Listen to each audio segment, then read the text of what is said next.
Muy buen día, mis queridos hermanos, un gran abrazo en Cristo.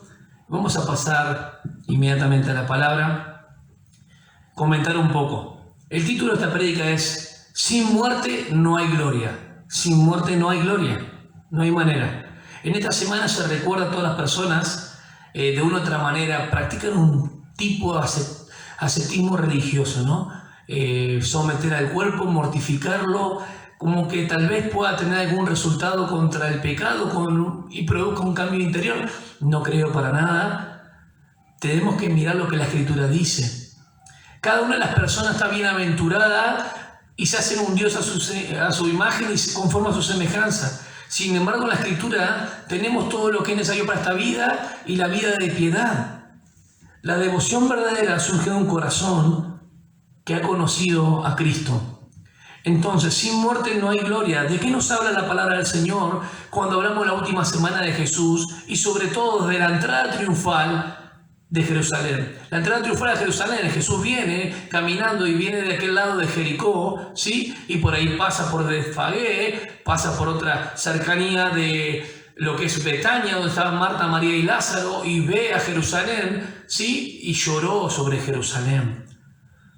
¿Por qué lloró sobre Jerusalén? Por la condición y la repercusión que iba a haber después de su rechazo final. Porque en Juan 12, versículo 50, es cuando termina el ministerio público de Jesús hacia las multitudes. Ya lo habían rechazado a Jesús, fariseos y escribas, no solamente en la parte rural de Galilea, sino también en Jerusalén. Ahora demostrándolo, que hacían callar a las personas porque decían, Hosana el que viene, decían, y ellos querían hacerlos callar, mira lo que está diciendo. Sin embargo, Jesús dejó que ellos sigan proclamando de esa adoración que estaban haciendo como aquel que viene, el Cristo, o sea, el descendiente, el enviado de Dios, el Rey. Porque el título Hijo de David tiene una conexión con Israel. Entonces los fariseos quisieron hacer callar eso. Sin embargo, Jesús es la primera vez que se registra algo que permitió que públicamente su ministerio terrenal se debía libre de lo que las personas estaban diciendo. Él no los hizo callar. Ahora en el versículo 19, terminando Juan 12, 19, porque después cambia repentinamente. El versículo 19 dice, entonces los fariseos se decían unos a otros, ¿veis que no conseguís nada? Mirad, todo el mundo va atrás de él. Entonces siempre me pregunto, y esta semana sobre todo, ¿qué entendemos de la muerte de Jesús? ¿Qué entendemos que las personas pedían acerca de Jesús? ¿Acaso no vieron las señales, prodigio y maravilla? Las maravillas de Jesús no encuentro en ninguno de los evangelios que estén negando lo que él hacía porque era evidente. Sin embargo, los judíos pedían señales y en el capítulo 12, versículo del 20, va a suceder algo tremendo. Ahora, los judíos tenían las profecías, tenían la ley que hablaban acerca del Cristo. Cuando el Señor, en cumplimiento de las profecías de Zacarías 9, versículo 9, Malaquías capítulo 1 al 4, sobre todo el mensajero de Juan el Bautista, y que Dios iba a enviar a alguien delante de él, que era Juan, y detrás iba a venir alguien a purificar el templo. ¿No vieron acaso todo ello? Todo eso lo vieron, sin embargo lo rechazaron. Consideraron las profecías y decían, no, pero no es. En Daniel capítulo 9, versículo 25, habla de se le quitará la vida al Mesías príncipe, y más adelante lo hicieron como si nada. Sin embargo, la entrada triunfal marcaba las 69 semanas de Daniel, el cumplimiento de Daniel 9:25. ¿No lo vieron? ¿No vieron ellos que entraban con un pollino hijo de asna? ¿No vieron que vino en humildad y en paz? Claro, ellos esperaban el Mesías como Rey de Reyes, libertador, en todo caso y primariamente del Imperio Romano. Salir ya del yugo de pagar impuestos y estar bajo el Imperio Romano. Sin embargo, Jesús venía a ser primero el Cordero Pascual, pero de la liberación para traer salvación. La conexión de Hijo de David tiene que ver específicamente con Israel. Pero Jesús, en el capítulo 12, va a mencionar el Hijo del Hombre con un título mesiánico, pero en un sentido más universal, más abarcativo y no solamente Israel. Cuando dicen, ¿no ves que no logran nada? Háganlos callar. Mira lo que dicen de él. Y no dice nada. ¿Acaso de los niños y los lactantes perfeccionados la alabanza a Dios? Ellos lo querían hacer callar.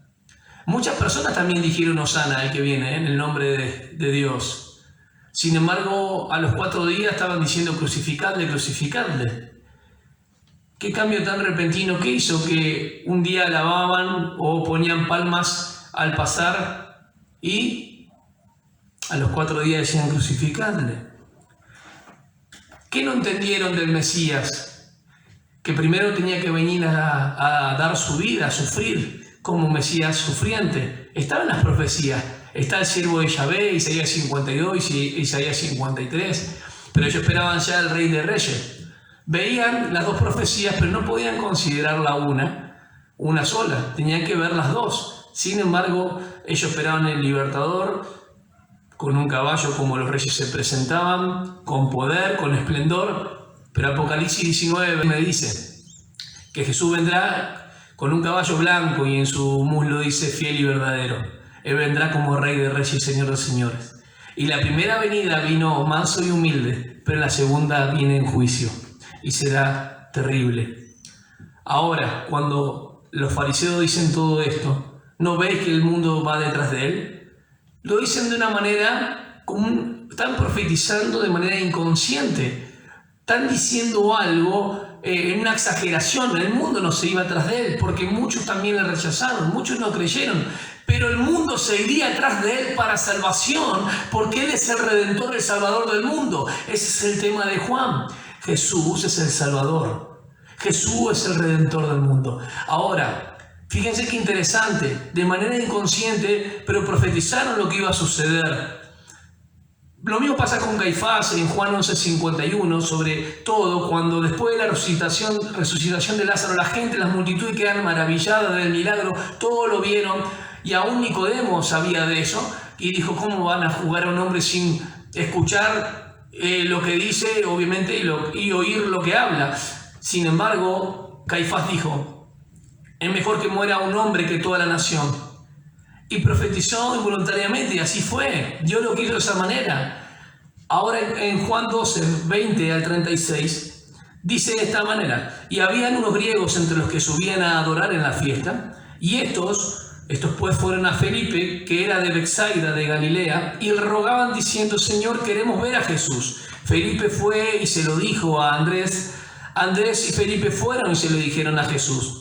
Jesús le respondió diciendo, ha llegado la hora para que el Hijo del Hombre sea glorificado. En verdad os digo que si el grano de trigo no cae en tierra y muere, queda él solo, pero si muere, produce mucho fruto.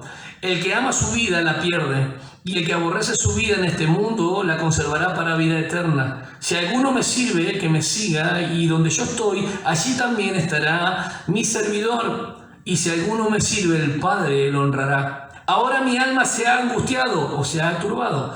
¿Y qué diré? Padre, sálvame de esta hora. Pero para esto he llegado hasta ahora.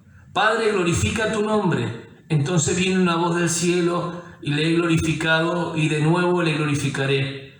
Por eso la multitud que estaba allí y la oyó decía que había sido un trueno. Otros decían, un ángel le ha hablado. Respondió Jesús y dijo, esta voz no ha venido por causa mía, sino por causa de ustedes. Ya está aquí el juicio de este mundo. Ahora el príncipe de este mundo será echado fuera. Y yo, si yo soy levantado de la tierra, atraeré a todos a mí mismo. Pero él decía esto para indicar de qué clase de muerte iba a morir. Entonces la multitud le respondió, hemos oído en la ley de que el Cristo permanecerá para siempre. ¿Y cómo dices tú, el Hijo del Hombre tiene que ser levantado? ¿Quién es este Hijo del Hombre? Se habían olvidado el Hijo del Hombre en un sentido universal, donde ese Hijo del Hombre aparecerá y destruirá todos los reinos, justamente la última parte de los símbolos, de lo que es la estatua y demás, el último imperio del anticristo. Jesús entonces les dijo, todavía por un poco de tiempo la luz estará entre vosotros, caminad mientras tenéis la luz, para que no sorprendan las tinieblas. El que anda en la luz, el que anda en la oscuridad, no sabe a dónde va. Mientras tenéis la luz, creed en la luz para que seáis hijos de la luz. Estas cosas habló Jesús y se fue y se ocultó de ellos. Esta es la parte ya del final de su ministerio público hacia las multitudes. Y termina triste. Termina con un juicio hacia esa generación que no creyó en él. 2 veces aparece la palabra generación, tanto en Mateo como en Lucas, haciendo referencia en ese momento a los que rechazaron. Cuando habla de la purificación del templo, de sacar los mercaderes, y habla de la higuera seca, que veía follaje pero no había fruto, está hablando de lo que va a ocurrir en el año 70 con la destrucción del templo. Esa generación, esa maldición, fue tan corta, el rechazo y la destrucción que vino sobre Jerusalén. Por eso Jesús lloró sobre Jerusalén, por los resultados que iba a acarrear conforme al rechazo que tuvieron para con el Mesías. No esperaron el tiempo de la visitación, estaban no percibiendo, no comprendiendo el tiempo. Entonces esto trajo el juicio de Dios. Ahora, vamos a empezar. Y había unos griegos entre los que subían a adorar en la fiesta. Primera cosa que debemos saber, los griegos, se tomaba como los griegos a todos los que eran gentiles de habla griega. A los gentiles, los otros pueblos que no eran judíos, ¿sí?, se les decía a los griegos porque eran de habla griega, en forma genérica. Entonces, los griegos no pueden venir a adorar a Jerusalén ni en el patio de los gentiles, donde podían adorar a los gentiles, si no habían sido circuncidados. Conforme a la ley de Moisés, podemos leer Éxodo capítulo 12, versículo 48. Que ningún extranjero podía adorar en la Pascua si no era circuncidado. Vamos a corroborarlo. Pero si un extranjero reside con vosotros y celebra la Pascua al Señor, que sea circuncidado todo varón de su casa. Ahí vemos la palabra como una confirmación de que si ellos venían a adorar a Jerusalén en el tiempo de la Pascua, entonces ellos tenían que haber sido circuncidados antes. O si no eran prosélitos, querían venir a adorar a Jerusalén y querían ver cómo era el tema. Pero sin embargo había muchos que eran de otras naciones y se circuncidaban y participaban de la adoración en el patio de los gentiles. Acuérdense que el patio de los gentiles es un momento ahí para que ellos puedan estar los gentiles en cuanto a la oración y adoración a Dios. Ahora, también el templo tenía una distribución de 4 patios, 4 atrios, el de los gentiles, el de las mujeres, pero también entraban hombres limpios, obviamente los judíos, el patio de Israel y el patio de los sacerdotes. A esos patios no podía entrar ningún gentil. Entonces ellos podían estar en la primera parte, y en la primera parte estaban todos los mercaderes del templo, lo que Jesús expulsa. No solamente los que vendían, sino los que compraban también. La corrupción era tal en ese momento. El Señor ya lo había visto, por eso lloró sobre Jerusalén. Había visto la corrupción, la apariencia, las personas que se adherían al templo, pero su corazón estaba lejos de Dios. Y sin embargo, en Juan 12, 20 dice que unos griegos que eran gentiles, que no tenían Mesías, que no tenían la ley de Moisés, lo vienen a buscar a él. Entonces este es el tiempo profético para ahora entrego mi vida. Porque en Juan capítulo 2 versículo 4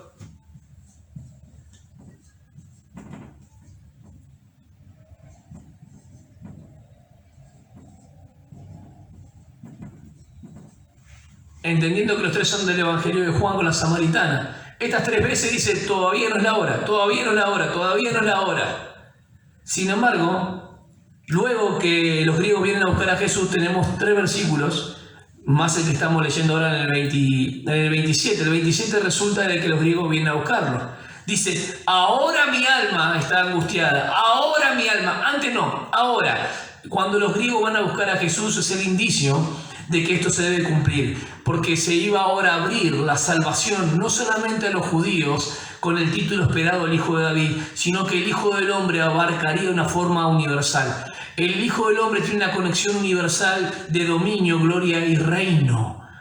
El Hijo del Hombre, hay varias partes para poder estudiar, es el Hijo del Hombre que viene en sufrimiento, el Hijo del Hombre que muere en cruz y el Hijo del Hombre escatológico que vendrá, según Daniel capítulo 7, versículo 14. El Hijo del Hombre vendría en su reino.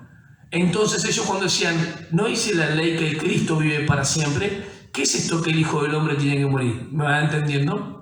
En las profecías de ellos no veían el Mesías en su primera fase como siervo sufriente. Isaías 52, Isaías 53, pensaban que hablaba tal vez sobre Isaías, sobre sus hijos, pero no venían al Mesías como siervo sufriente, que era la primera fase a la que él vino a ser. Y segundo, como Mesías rey, esa es la que ellos consideraban. Entonces, si tenemos ahora al Mesías, si este es el Mesías que entra en un pollino hijo de Anna, que hace prodigio, milagro, maravilla, que realmente toda la gente queda maravillada, este es el hijo de David, hagámoslo rey, este es el rey. Sin embargo, cuando Jesús da el discurso de que tiene que padecer, ser vituperado, menospreciado y ser crucificado, muerto en la cruz, por mano de los impíos, entonces ahí dice, no entendemos nada.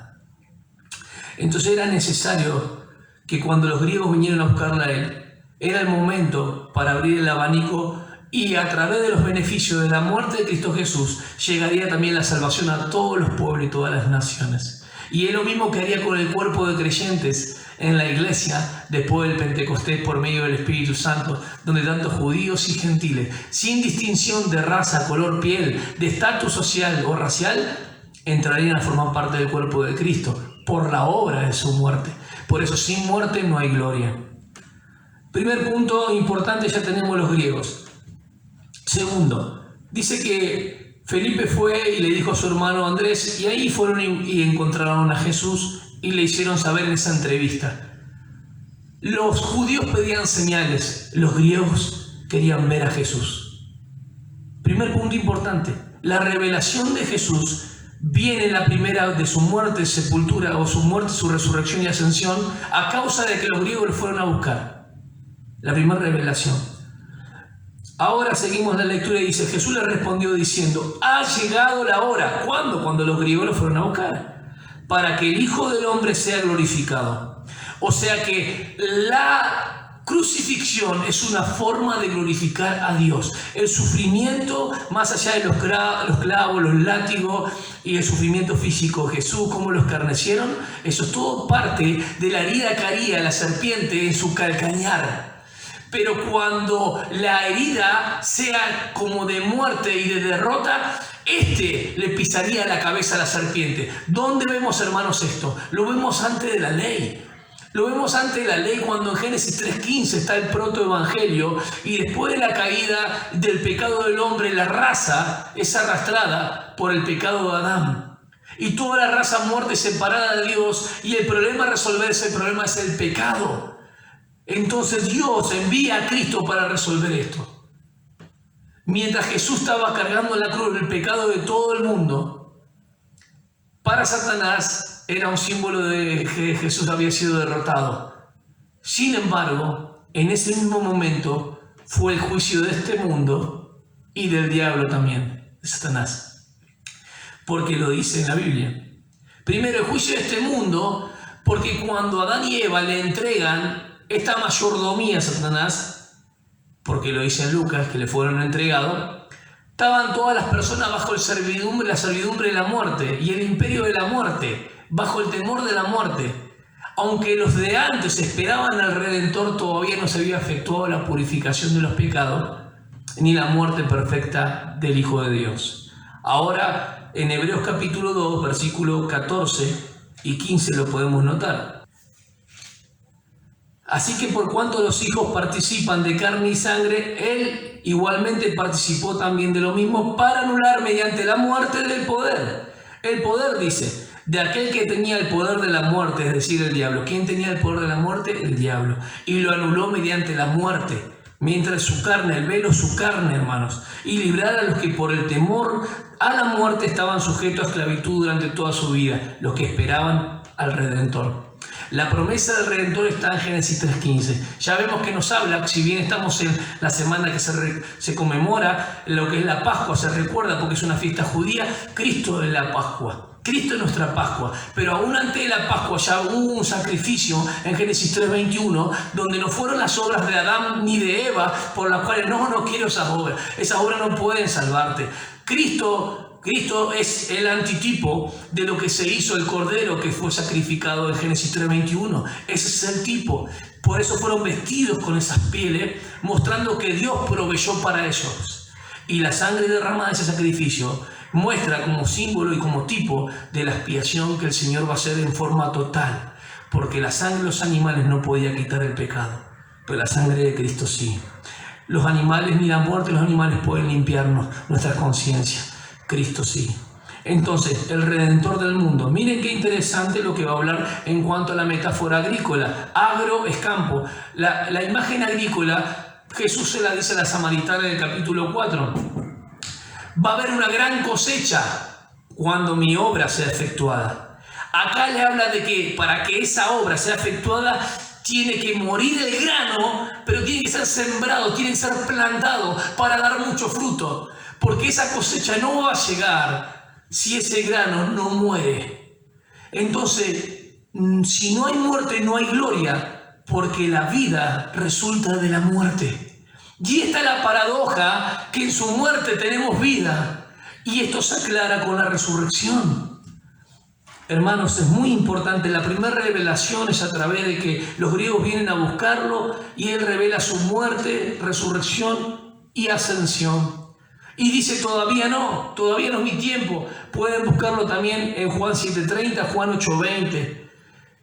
Ahora sí, en el versículo 27, ahora mi alma se ha angustiado.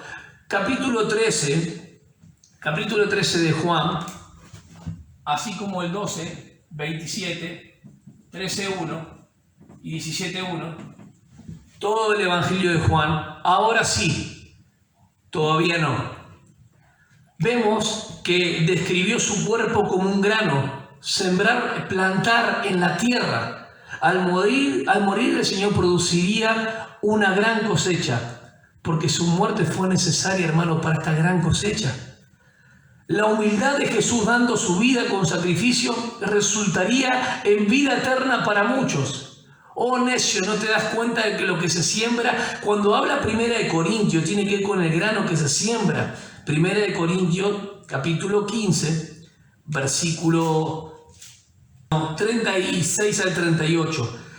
Necio, lo que tú siembras no llega a tener vida si antes no muere. Vos tenés que sembrar, pero no llega a tener vida si no muere. El grano, si no muere, no tiene vida. Por eso nuestros cuerpos tienen que morir para resurrección de vida. Jesucristo, a través de lo que está hablando, la imagen de su cuerpo, que es el grano ahí, lo va a aplicar después al sacrificio con sus discípulos, de entregarse sin egoísmo, de olvidarse lo temporal por lo que tiene ganancias eternas. Miren qué interesante. Ha llegado la hora para que el Hijo del Hombre sea glorificado. En verdad os digo que si el grano de trigo no cae en tierra y muere, queda él solo. Pero si muere, produce mucho fruto. El que ama su vida la pierde, y el que aborrece su vida en este mundo la conservará para vida eterna. Si alguno me sirve, que me siga. Y donde yo estoy, allí también estará mi servidor. Si alguno me sirve, el Padre lo honrará. Está dando la garantía, aplicándole el 25 y 26, el principio de la ilustración del grano de trigo que tiene que morir para dar fruto. Hay sacrificio, por eso hay gloria. Si no hay muerte, no hay gloria. Y la crucifixión de nuestro Señor fue para glorificar a Dios. Entonces nuestros sufrimientos también, aún en el caminar, son para glorificarles a Él. ¿Qué vamos a decir? Señor, ¿para qué esto? No, si para esto he llegado. Para esto lo pusiste en medio mío. Por estas circunstancias que estoy pasando, no las puedo esquivar. De tu mano, Señor, para que tu nombre sea glorificado. ¿Cómo lo dice en el versículo? Padre, glorifica tu nombre. Jesús no tuvo miedo, como muchos piensan, de ir a la cruz y esquivar la cruz. Padre, si puedes, sálvame esta hora. No. Es las 3 horas de densas tinieblas que él iba a sufrir la separación en el seno filial, de un misterio tan grande que no podemos considerarlo en detalle. Y lo sabemos cuando estemos ahí, pero lo creemos. Esas densas tinieblas fueron universales, fue más que un eclipse común de pocos segundos. Fue universal sobre la tierra porque el Salvador del mundo está cargando el pecado de la humanidad. No por sí. Él no murió para salvarse Él murió para salvarnos a nosotros. Y cuando los otros decían, mirad, nada tenéis con Él, el mundo va atrás de Él. Así sería, el mundo iría atrás de Él después de su muerte, después de derramar su sangre, solamente para salvación. Y no sin excepción de persona, una salvación universal, sino sin distinción, donde no solamente los judíos que se relacionaban con el título Hijo de David, sino como el Hijo del Hombre que iba a ser levantado y que a todos atraería a él después de ser levantado. Y ese levantado tiene que ver con el significado de la crucifixión, pero también con la conexión de la glorificación. Entonces comprendemos esto. Describe su cuerpo como un grano. Contrasta el sacrificio temporal con la ganancia eterna. El creyente que camina con el que cree en Cristo Jesús puede experimentar en mayor o menor grado. Eso es responsabilidad tuya y mía. Porque el sacrificio es parte, el sufrimiento es parte, la tribulación es parte de que el nombre del Señor sea glorificado. Glorifícate con esto. El primer nivel es la vida que llega a través de su sacrificio. Llega a través de su sacrificio, la vida eterna llega a través de su muerte. El otro nivel es como a través del sacrificio experimentamos el mayor grado de estar en comunión con Él, el ahora, porque esto es algo inmediato. El que cree en Cristo tiene vida eterna. Y el estar en comunión con Él y las situaciones que tenemos en el momento presente, experimentamos en mayor grado la vida que surge de Él. Recordamos que todo momento y todo tiempo está puesto en nosotros alrededor para llevarnos hacia adelante y para que el nombre del Señor sea glorificado. Hay un gran ejemplo de discipulado. El que guarda su vida para sí mismo no sirve a su Señor. El que se ama a sí mismo es egoísta y no sirve a su Señor. Miremos el mensaje de la cruz. Él se entregó a sí mismo por nosotros, no siendo pecador, muriendo por pecadores, salvado solamente por su gracia. El que pierde su vida acá, el que la desprecia, porque justamente no es egoísta, porque está amando no solamente al otro, sino primero amando a su Señor y queriendo ver a Jesús. La ganará, tiene ganancias eternas. Versículo 31 y la parte final. Ya está aquí el juicio de este mundo, ahora el príncipe de este mundo será echado fuera. Y yo, si soy levantado de la tierra, atraeré a todos a mí mismo. Para terminar el enfoque, porque va a hablar de que es la luz del mundo. En capítulo 8. Capítulo 14 es el camino del Padre, pero el capítulo 12 dice que debe ser levantado. La expresión levantado es crucificado. El juicio, la palabra crisis, es el juicio acá. Ya había una crisis en Juan 6 cuando los discípulos escucharon las palabras del Señor y eran fuertes y se fueron, lo dejaron. Acá dice que debe ser levantado. Y todo aquel que cree en Él tiene vida eterna. Presten atención. Primero el juicio de este mundo, porque el príncipe de este mundo tenía su potestad y el imperio de la muerte. Entonces Jesús con su muerte iba a vencer al que tenía el imperio de la muerte para sacar a los que estaban bajo servidumbre y esperaban en el Redentor. Y ahora cualquiera que cree en Él ya no tiene muerte eterna. Morirá sí físicamente, pero la muerte no tiene más potestad sobre nosotros porque Él murió y derramando su sangre perdonó todos nuestros pecados. Entonces Satanás, el que tenía el imperio de la muerte, no tiene nada contra nosotros. Él lo dice en Juan 14:30, me voy a este mundo, miren, porque Él no tiene nada conmigo.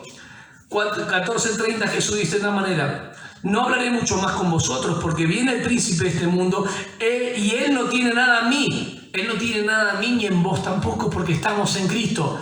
Aunque sea futura nuestra glorificación, ya la esperanza la tenemos cierta y segura. Fíjense qué interesante, en la cruz, la primera expulsión del Señor Jesucristo a Satanás. El capítulo 12 que estamos leyendo. En Apocalipsis capítulo 12, versículo 10, vemos que desde el cielo es expulsado a la tierra. Capítulo 20 de Apocalipsis, versículo 3, va hacia el abismo y es encerrado. Y capítulo 20, versículo 10, Él es soltado y es llevado al lago de fuego y azufre. Él ya es un enemigo derrotado, aunque es seguro, todavía le espera, porque está en futuro. Y Él anda por ahí haciendo su desastre. Pero Cristo Jesús, que lo que para Satanás le era de derrota, es de victoria y de triunfo y de glorificación delante de Dios. Fíjense qué interesante el juicio sobre el mundo. Hechos capítulo 17, 30 al 31, Pablo habla sobre esto, que se arrepientan porque ya había llegado el tiempo. 17, 30 y 31 dice de esta manera. Por tanto, habiendo pasado por alto los tiempos de ignorancia, Dios declara a todos los hombres en todas partes que se arrepientan, es sinónimo de creer, porque el que ha establecido un día el cual juzgará al mundo, porque ella juzgó al mundo en la cruz y es en forma inmediata. y jugó al príncipe de este mundo. Entonces en el que cree en el hecho de lo que Cristo hizo, tiene salvación y vida en su nombre. Ahora vemos que, interesante, el ahora es inmediato. El versículo 31 dice, ya está aquí el juicio de este mundo, es inmediato. Eso se dio en el momento de la cruz, se dio en el momento de la cruz. Y el tema de la resurrección de Jesucristo, hermanos, aclara la paradoja de que en su muerte hay vida. Jesús es el Salvador del mundo y no simplemente el Redentor de Israel. ¿Queremos ver a Jesús? No hay gloria sin sufrimiento. No hay fruto sin muerte. No hay victoria sin humillación. En Juan 12:32 dice, cuando el Hijo del Hombre sea levantado, y lo vienen a buscar los griegos en el contexto, por el que Él es el camino. En Juan 8:28 habla de que yo soy la luz del mundo, y lo contrario son las tinieblas, porque Él es la verdad. Y en Juan 3:14 dice, así como Moisés levantó la serpiente en el desierto, es necesario que el Hijo del Hombre sea levantado para que todo aquel que en él cree no se pierda, mas tenga vida eterna. Moisés levantó la serpiente en el desierto, haciendo referencia al número 21. La serpiente, tipo de pecado. El bronce, el símbolo, tipo de juicio. La realidad que Cristo lleva en la cruz es levantado como esa serpiente que fue levantado, y los que miraban a Él eran salvos en cuanto a su salud, porque los que eran mordidos y miraban, solamente miraban al salvo. Ahora la salvación de la vida eterna consiste en la persona y la obra de Cristo Jesús. El que cree en el Hijo tiene vida en su nombre, porque Él es el camino, la verdad y la vida.